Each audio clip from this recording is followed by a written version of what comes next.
Donc, je m'appelle Arnaud Langlade, je suis artisan en logiciel, je suis aussi co-organisateur d'Agile Pays Basque, qui est une conf sur l'agilité sur la côte basque. Et pour ceux que ça intéresse, je vous partage mon nickname sur les réseaux sociaux. Il y a déjà pas mal de temps, je fais partie de la core team d'un projet open source qui s'appelle Silus. Donc Silus, une sorte de framework e-commerce. Et moi, j'ai principalement contribué sur la brique qui s'appelle Resource Bundle. Et en gros, cette brique, elle permettait de faire des CRUD très facilement, quoi. Et à cette époque-là, c'était génial parce que je travaillais dans une grosse web agency où on me demandait de travailler sur de micro-applications CRUD. Et à cette époque-là, ça me permettait d'aller très très vite. Si je parle de CRUD, c'est pour parler de modèles anémiques, parce qu'en général, quand on fait des CRUD, on travaille avec des modèles anémiques. Donc un modèle anémique, c'est un modèle qui va avoir des propriétés, qu'on va muter avec des setters et qu'on va récupérer avec des getters, et surtout, ces modèles n'ont strictement aucune logique. Après, on va avoir tout un tas de composants, comme les composants form ou serializers, qui vont nous permettre de prendre une source de données, la binder automatiquement sur ces modèles-là. Après, on peut définir tout un tas de services custo qui va permettre de manipuler ces modèles qui sont plus des structures de données qu'autre chose. Et ce qu'il faudra faire à chaque fois, c'est valider que les modifications qu'on a fait sur ce modèle-là sont bien en accord avec ce qu'on attendait, quoi. À partir de là, j'ai rejoint un éditeur logiciel qui s'appelle Akeneo. Et Akeneo édite un PIM. Donc un PIM, il faut voir ça comme une grosse base de données produits, où effectivement, on va créer des produits, on va lire les fiches produits, on va les mettre à jour et on va les supprimer. D'ailleurs, je ne l'ai pas dit, mais CRUD, c'est Create, Read, Update, Delete. Et donc, à force de travailler sur ce logiciel, même si ça ressemblait à un CRUD, je me suis aperçu que ça n'en était pas un, parce qu'il y avait énormément de règles métiers, et c'était vraiment une application métier. Et travailler sur une application métier avec des modèles anémiques, eh bien, c'est assez compliqué.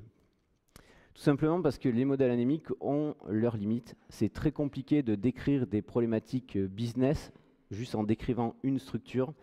Et c'est compliqué aussi de pouvoir assurer les invariants. Les invariants, ça va être toutes les règles métiers que vous allez exprimer. Et c'est là que le DDD peut nous aider.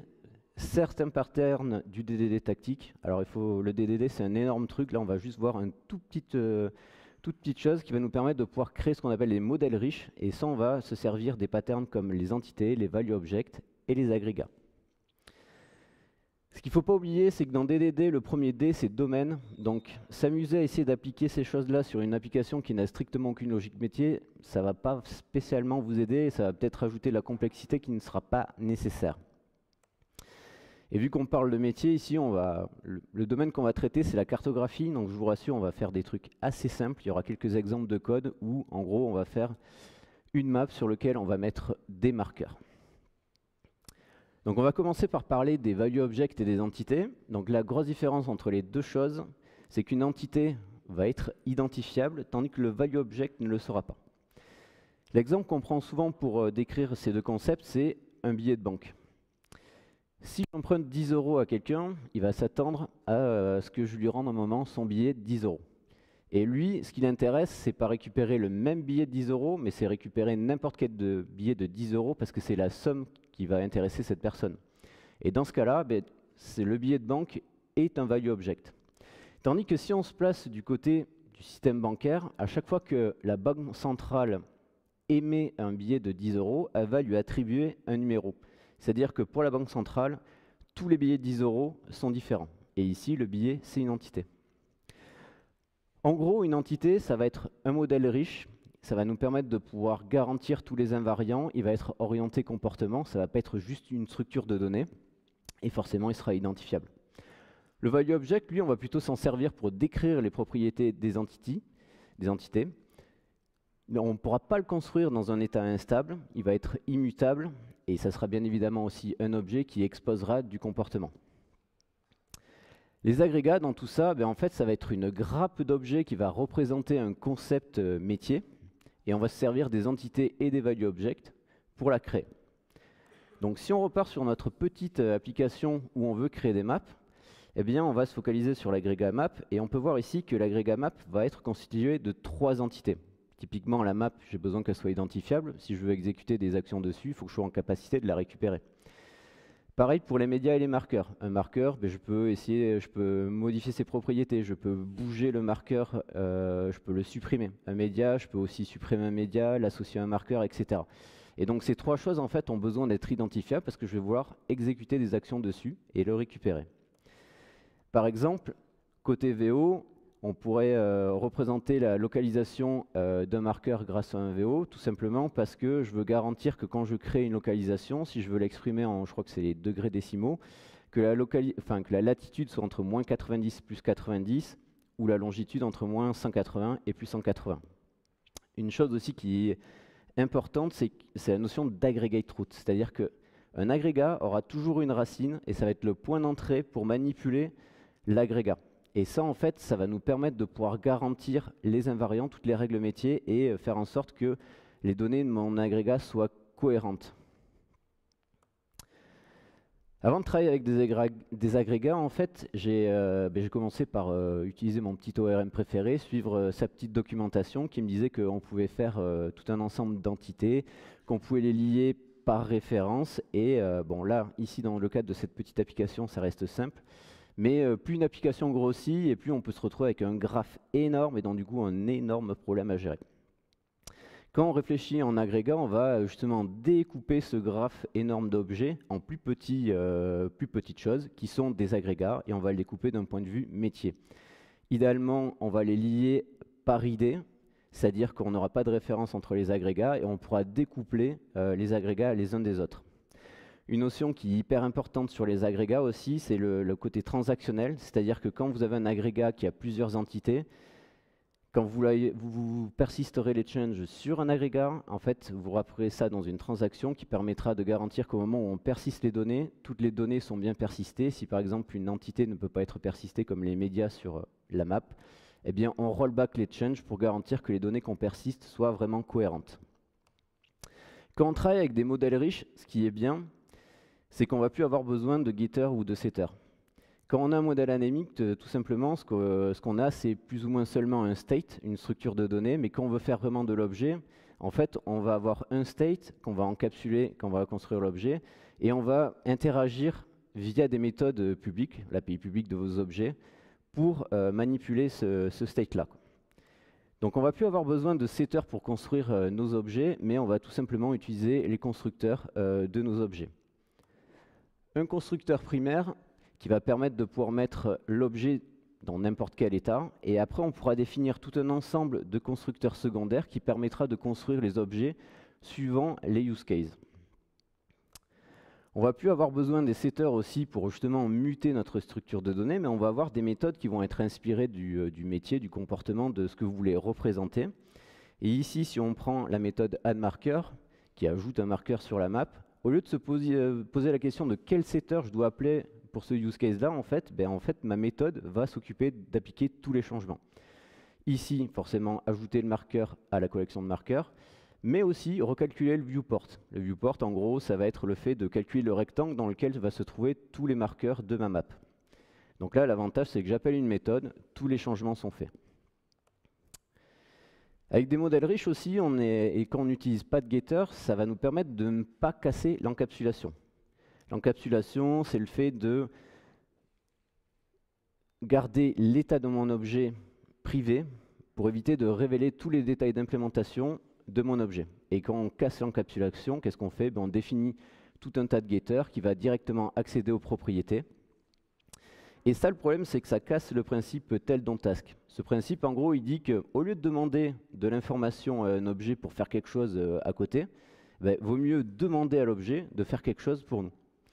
Et si on prend un petit exemple pour illustrer ça, si par exemple je veux trouver sur ma map le marqueur le plus près d'une localisation donnée, au lieu de définir un fameux getMarker pour faire ça quelque part, eh bien je peux définir une nouvelle méthode sur mon objet, par exemple findClosetMarker, qui elle sera en charge de trouver le bon marqueur, peu importe comment est structuré l'état de mon objet, que la liste de marqueurs soit un tableau ou par exemple un valueObject. Ça va nous permettre aussi de pouvoir garantir les invariants. Par exemple, si on a une règle métier qui dit « je ne peux pas ajouter 2 fois le même marqueur sur la localisation ». L'avantage, c'est qu'avec des modèles riches, en fait, on va exprimer les règles métiers dans notre modèle. Et ici, l'exemple que je vous donne, en fait, on va, avant d'exécuter et potentiellement muter l'objet pour ajouter un marqueur, on va se charger de vérifier si le marqueur existe ou pas sur notre entité. Et donc, enfin, notre modèle riche au final. Et donc, en fait, ça permettra de, quoi qu'il arrive, ne jamais muter notre objet dans un état qui ne correspondrait pas aux règles métiers qui doit suivre.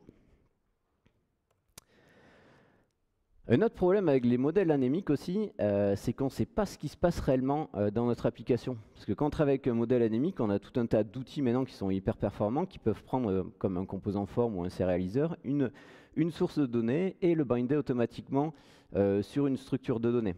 Et ça, c'est pas pratique parce que potentiellement, d'un point de vue métier, on ne sait pas ce qui se passe. L'avantage, quand on utilise des modèles riches, c'est qu'on va pouvoir collecter des événements. C'est-à-dire qu'on va pouvoir représenter, enfin un événement, c'est quelque chose qui s'est produit dans notre application, et quand on va interagir avec notre agrégat, notre modèle riche, en fait, ce qu'on va pouvoir, c'est usiner ces événements qui vont représenter ce qui s'est passé d'un point de vue métier. Et l'avantage, c'est qu'à partir du moment où vous aurez validé votre use case, vous pourrez récupérer tous vos événements sur votre agrégat pour les dispatcher. Et ça, l'avantage, c'est que vous allez informer le reste de votre application de ce qui s'est passé. Typiquement, ça permettra à d'autres équipes de pouvoir écouter les événements qui les intéressent et réagir pour exécuter des choses, mais ça peut permettre aussi à votre équipe d'écouter des événements qui sont mis par soit d'autres équipes ou soit les vôtres pour pouvoir réagir, quoi. Et ça, l'avantage, c'est que ça va vous permettre de pouvoir rendre aussi votre application beaucoup plus modulaire, quoi. Ça se représente comment? Eh bien, un événement, ben, là pour le coup, ça ressemble plus à un modèle anémique qu'autre chose, un DTO, grosso modo. Ça va être une classe qui va porter un nom, et en gros, ce nom va représenter ce qui s'est produit dans votre application, et un ensemble de propriétés qui vont apporter du contexte et décrire en gros ce qui s'est passé. À partir de là, en fait, à chaque fois que vous allez appeler vos méthodes, qu'on pourrait appeler riches maintenant, parce qu'elles ont du comportement, eh bien, vous allez, une fois que vous aurez fait toutes les mutations, enfin, fait tout le travail que votre méthode doit faire, eh bien, vous pourrez usiner, justement, avec vos VO, des événements. Et à partir du moment où vous aurez vraiment validé votre use case, vous pourrez les récupérer et les dispatcher. Si ce sujet vous intéresse, j'ai une formation sur l'ArchiExile DDD Tactique. Donc elle est dispo dans le catalogue Hack Your Job qui est certifié Calliope. Donc si ça vous intéresse, n'hésitez pas à venir me voir après la presse. Le feedback aussi, n'hésitez pas à me donner du feedback, sachant que 15 minutes pour parler de ce sujet, c'est vraiment juste effleurer le sujet, quoi. C'était une petite intro. Et si vous avez des questions maintenant, n'hésitez pas.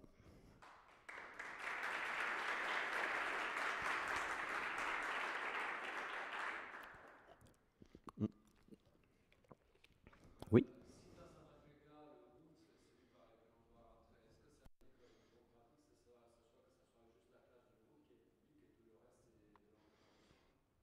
Bah, c'est un peu ça au final. C'est juste que tu as potentiellement des langages qui peuvent avoir des systèmes de package privés ou tout ce que tu veux. Donc, mais d'un point de vue théorique, effectivement, c'est le point d'entrée, c'est l'API publique et la grappe d'objets, le reste est un détail d'implem, quoi. Potentiellement, tu peux l'exposer implicitement suivant les langages que tu utilises pour pouvoir tester, quoi. C'est ce que si tu veux quand même avoir accès à tout ce qui va être méthode publique de TVO, de tes sous-entités ou tout ce que tu veux, il faudra quand même que ce soit accessible pour pouvoir les tester si tu as besoin. Mais effectivement, il faut le voir comme une boîte où le point d'entrée, c'est l'aggregate root, et à l'intérieur, bon, vu que tu es dev, tu sais comment ça se passe ou tout ce que tu veux, mais si tu devais interagir avec une personne, typiquement, si tu interagis avec moi, tu me parles, mais tu vas pas voir tu vois, ce qui est à l'intérieur. C'est un peu le principe, quoi.